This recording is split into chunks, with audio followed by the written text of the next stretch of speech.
Magical Mystery School, and thank you so much for coming back to Symbols of the Tarot, class 32. And this is kind of our conclusion class. And I'm going to talk a little bit to you and about what's going on with the class and what the future is for my channel. And then at the end, there's a couple of things. Of course, there's always something I forgot about timing. And I decided instead of making you guys go back to lesson 36, I'm just going to do a quick recap of what the deacons are with astrology. So anyway, I just hope you have found it as cool as I have found about the synchronicity between tarot and astrology. I mean, how weird is it that there's 22 major arcanas and there's 12 signs and 10 luminaries to make 22 up there in the sky? That, you know, did they back in the, if you know, even if you think the tarot started at the Renaissance back in the 1400s, did they know that? Did they figure that out? And that there's, you know, the same thing with the count cards, that there's the exact correct numbers to go through all the deacons of astrology and stuff like that. So that synchronicity is amazing. And tarot has opened up some doors for me. Those pictures, that's why I decided this is my latest book I've been reading. This is all about right brain, left brain stuff, and it's really a cool book if you get a chance. It's a neuroscientist that actually had a stroke and part of her brain, you know, died, so she sort of has documented that. She's back though. It took her 8 years, but she got back. But anyway, those pictures of tarot do communicate with your brain in a different way than words do. That's just all there is to it. Now, and I also should say, I haven't told you everything. Mystery schools are mystery schools for a reason, but I have given you enough. I just scratched the surface, but hopefully given you enough that it's stimulated your curiosity, given you some insights, and made you just think about things a little bit differently. And as I've always said, I hope this spurs you on to go to other teachers, because if you hear things from a different teacher, it may stimulate different things in your mind and that sort of thing. And just even your own meditations and what you think about the astrology and the tarot and how they work together and that kind of thing. Okay, so, and also, and I just did see a psychic reader on YouTube who talked about how she used tarot as a prompt for her psychic abilities, and that they just sort of guided her and led her through that cosmic soup out there. So anyway, I hope you enjoy tarot also. Now the future of the channel, first off, probably what I'm going to do after this is I want to do a little bit on dowsing, because I have found dowsing to be so helpful for me. Now maybe I'm just a schizzy Sagittarius, mutable fire, so it's hard for me to get my brain focused down or whatever. But dowsing has been really helpful to me. So, and I think that's probably only going to be at max 3 classes. It might even just be 1, we'll see. And then the next thing I really want to do, and I've been thinking about it in my mind, just calling it Astrology 2. Wow, how cool is that? And I would love to hear your comments and your ideas. Just put them down in the comments if you have any, yeah, do it, or do this. I would really like to see this, or anything like that. I would really enjoy. And what I'm thinking this Astrology 2 playlist would be more like the expanded shorts, because I do enjoy doing the shorts, because I know I'm the kind of person, I look at my calendar suddenly and I go, oh my gosh, yeah, I knew Mars was going to change signs, but I forgot, or something, or the moon's tomorrow, or something like that. So that's the point of the shorts, is just to alert you guys that something is coming up, right? And myself too. So, but what I'm thinking of, in that 60 seconds, I feel like, talk about scratching the surface. That's all I pretty much get to do. So what I'm thinking about doing is like an expanded version of those as this astrology too. So so I think that's going to be really cool.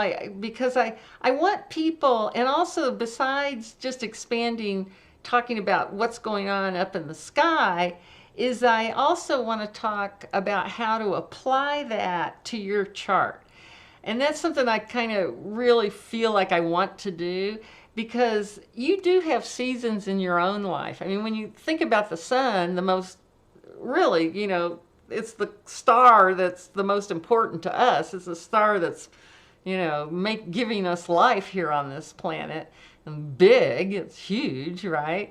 That when the sun goes over your ascendant, let's just say, I mean, that's, that pretty much happens the same time every year, possibly close to the same day. So if you know, oh, there's my clock, that should be another thing that you'll remember about these lessons, hopefully. When you, should I just let it bong here? So that you have your own seasons, so that you'll know, like every year when the sun goes over your ascendant, that's the time for you to ask for the raise, to ask for the promotion, to maybe ask that special person out on a date that you hadn't thought about before, or hadn't had the nerve to do before, because that would be a good time for you. And so that's the other thing that this astrology too would be, is something to, more how to apply it to your own chart. Okay. Now, I'm also going to be taking a little bit of a break then, because I've really tried to, get those tarot lessons out for me on a Friday so that you'd have it for the weekend to look at.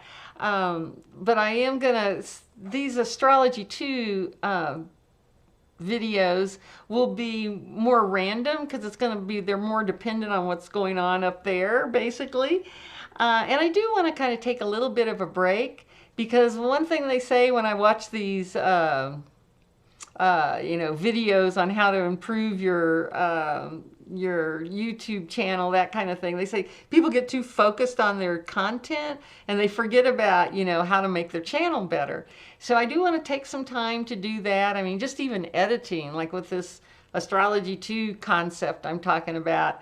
Should I make one long video and then split off the short, or should I make 2 videos and stick them together? And I'm sure for you younger people, you're going, Auntie E, that is so super easy. Well, my little brain, my little old brain, sometimes not quite so much. So, and also I'm going to be an election worker for the U.S. We're having our election the first week in November.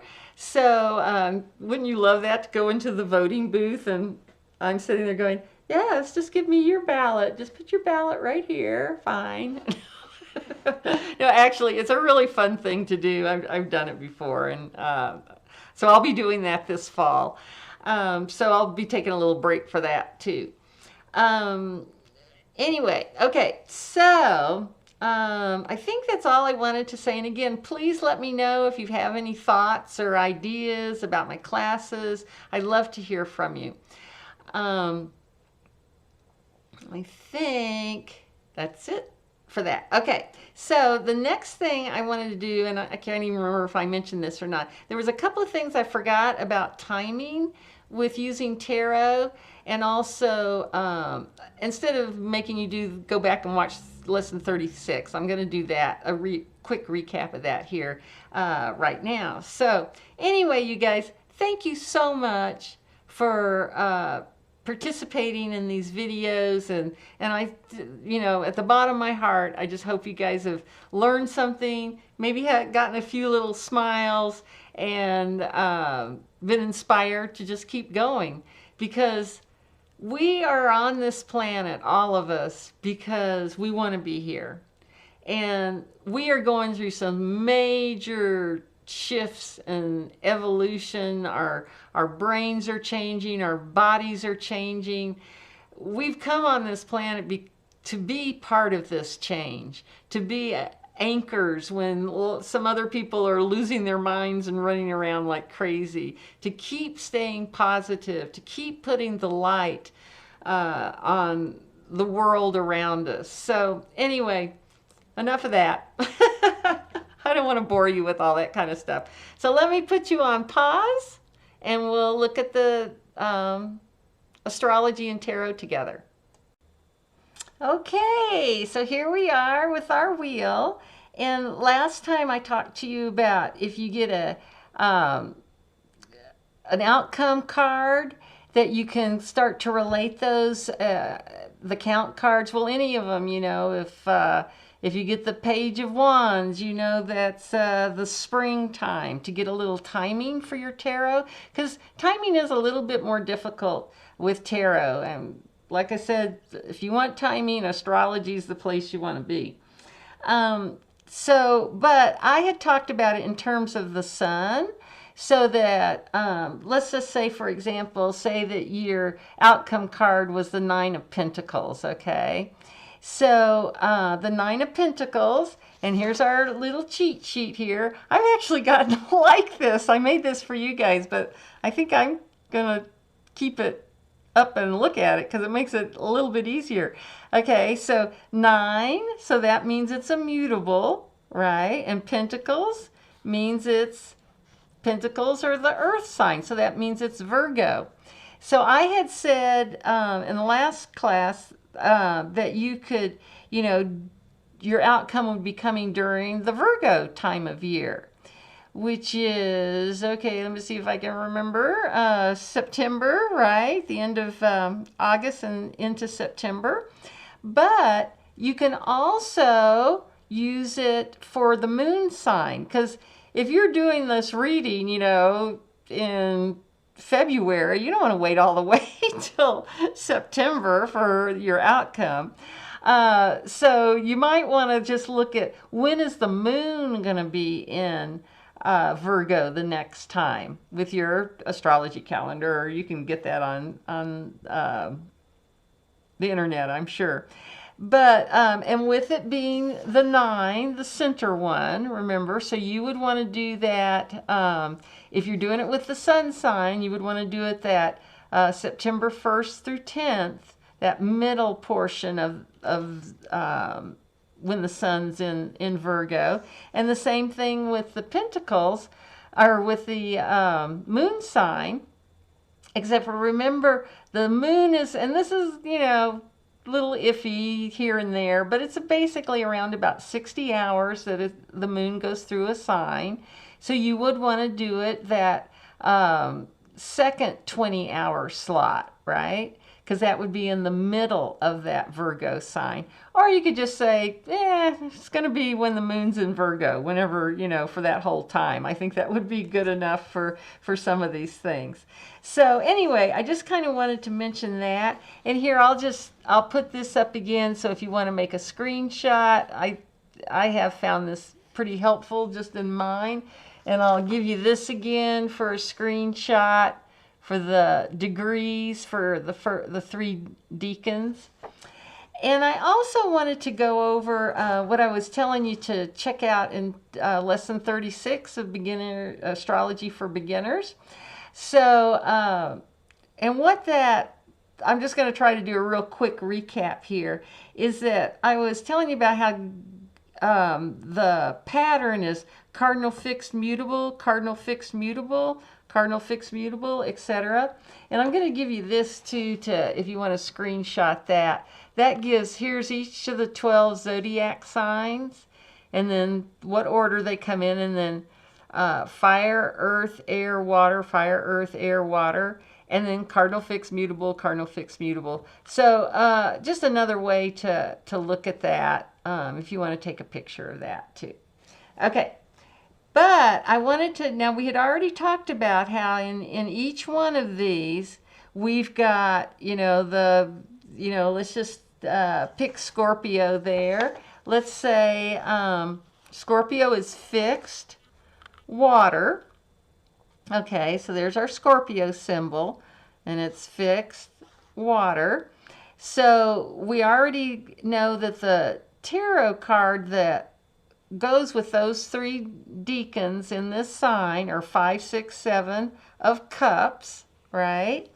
Well, now, to astrologically, what happens is we divide each one of these signs, again, up into those three slots, but we use that same pattern, cardinal, fixed, mutable. So in Aries, we're going to have this person's going to be an Aries, of course, cardinal, fixed fire. But the second deacon is going to be an Aries with a flare of Leo. And then the third deacon, the third 10-degree swath, is going to be, they're still always an Aries, but with a flare of Sag, cardinal, fixed, mutable. Same with Scorpio here. We would have the first 10 degrees, that's heavy-duty Scorpio, but it's fixed. So we're going to use that same pattern, but now we're going to go fixed, mutable, cardinal. Okay, because this is a fixed sign. So the first one's going to be fixed. The second deacon of Scorpio, if someone's born in that area, yeah, they're always still a Scorpio, but they're going to have the flare of mutable water. So that's Pisces. So they're going to be a little bit more psychic, a little bit more in tune with the other realms, that sort of thing. And then the final Scorpio deacon would be, yes, they're still always a Scorpio, but now they're going to have a little bit of flare of Cancer. So it's that fixed, mutable cardinal. So anyway, I just wanted to explain that, just give you a quick recap on that, meditate on that, think about it, decide what you want to do, if there's anything different you want to do about that. Okay, I think that was all I wanted to do in this quick little recap here. So anyway, guys, once again, thank you so much for being part of the Magical Mystery School, and hopefully we'll see you soon. Just remember, from there to here, from here to there, funny things are everywhere. Dr. Zeus. Bye-bye.